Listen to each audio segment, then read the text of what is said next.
Hello बच्चों, पुनः आपका स्वागत है मेरे चैनल में।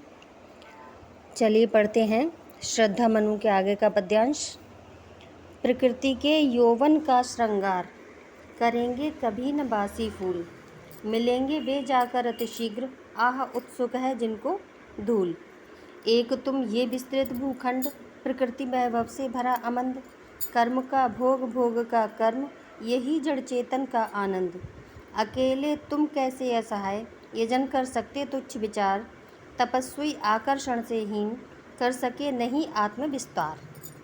चलिए शब्दार्थ देखते हैं।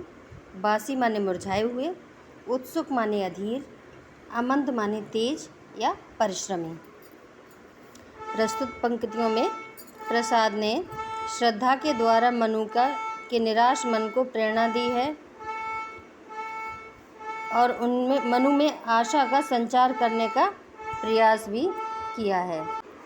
चलिए अब व्याख्या देखते हैं। प्रसाद जी कहते हैं कि प्रकृति के यौवन का श्रृंगार, करेंगे कभी न बासी फूल। यानी कि जो प्रकृति है, उस प्रकृति में प्राकृतिक छटा कभी भी बासी और मुरझाए फूलों से नहीं आती, है ना। जो प्राकृतिक छटा यानी प्रकृति का जो सौंदर्य है, वो कभी बासी फूल या मुरझाए हुए फूलों से नहीं आता। निर्जीव और बेजान फूल किसी भी रूप में प्रकृति को उल्लास प्रदान नहीं कर सकते। मिलेंगे वे जाकर अतिशीघ्र, आह उत्सुक है जिनको धूल। ऐसे फूलों का हश्र क्या होगा? ऐसे फूलों का हश्र क्या होता है? धूल में मिलकर काल कवलित होना ही हो सकता है। इस प्रकार निस्तेज लोगों का जीवन भी सारहीन होता है। जैसे फूल हैं जो धूल में मिल जाते हैं, नष्ट हो जाते हैं, वैसे ही जो निस्तेज लोग होते हैं, उत्साहहीन लोग होते हैं, उनका जीवन भी सारहीन रहता है। एक तुम ये विस्तृत भूखंड, प्रकृति वैभव से भरा अमन। आगे श्रद्धा कहती है कि इस संसार में जो जड़ चेतन आनंद से परिपूर्ण है, ये संसार कैसा है? जड़ चेतन आनंद से परिपूर्ण है। और एक तुम हो कि निराश का लवादा उड़कर बैठे हुए हो, निराशा का लवादा उड़कर बैठे हो, है ना। कि एक तुम हो, एक तुम ये विस्तृत भूखंड, एक तुम हो जो उदास बैठे हो, और एक ये विस्तृत भूखंड है जो प्रकृति के वैभव से भरा हुआ है। देखो विभिन्न प्रकृति की संपदाओं से परिपूर्ण इस विशाल पृथ्वी को, जो तुम्हारे उपभोग के लिए बनी है। कर्म का भोग, भोग का कर्म, यही जड़ चेतन का आनंद।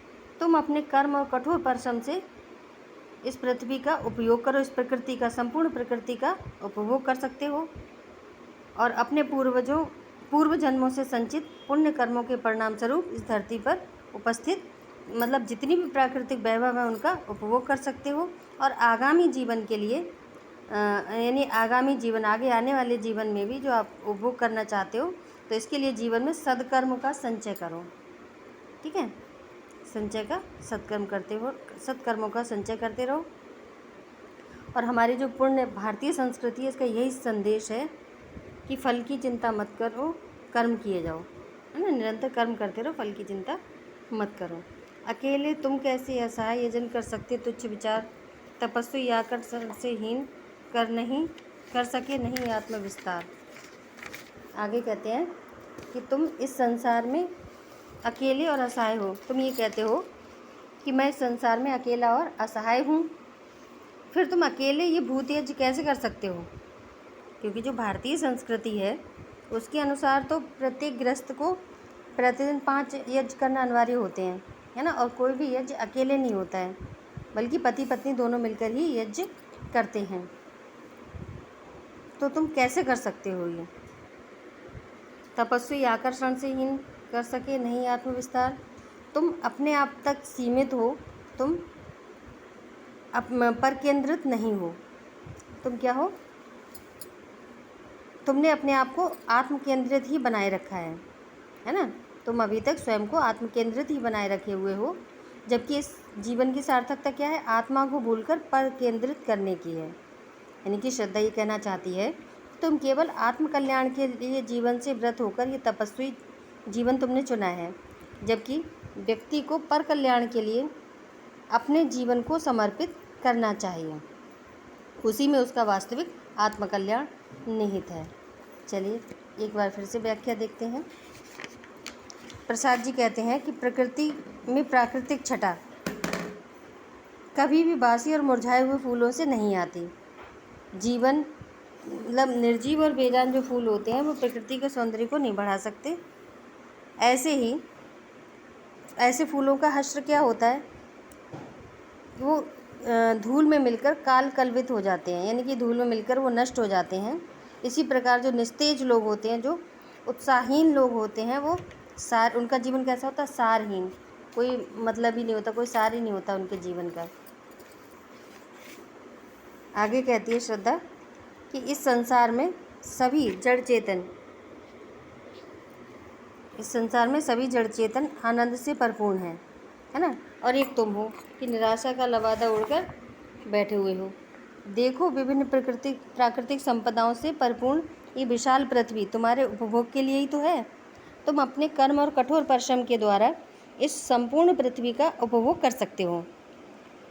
हम इस जीवन में अपने पूर्व जन्मों के संचित पुण्य कर्मों के परिणाम स्वरूप इस धरती पर उपस्थित प्राकृतिक वैभवों का उपयोग करते हैं।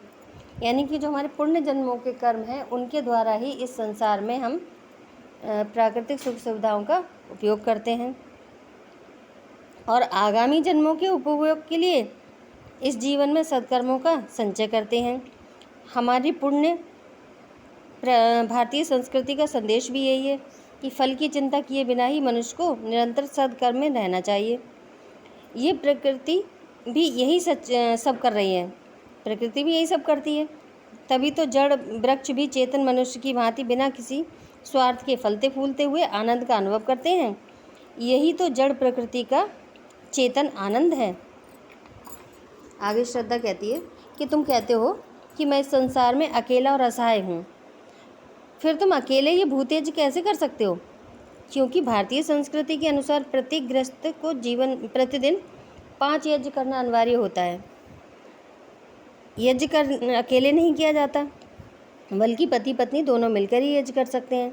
यदि तुम इस यज्ञ को अपना कर्तव्य मानते हो तो मुझे पत्नी रूप में स्वीकार करके इस विधि विधान पूर्वक संपन्न करो इस यज्ञ को। तुम्हें अकेले यज्ञ करने का कोई भी अधिकार नहीं है। तुम अपने आप को जो असहाय मानते हो, तुम्हारा ऐसा मानना तुम्हारी छोटी सोच का प्रतीक है। हे तपस्वी, तुमने इस संसार को सारहीन मानकर स्वयं को ही जीवन से व्रत कर दिया है, अपने जीवन से अलग कर दिया है। ये ठीक नहीं है।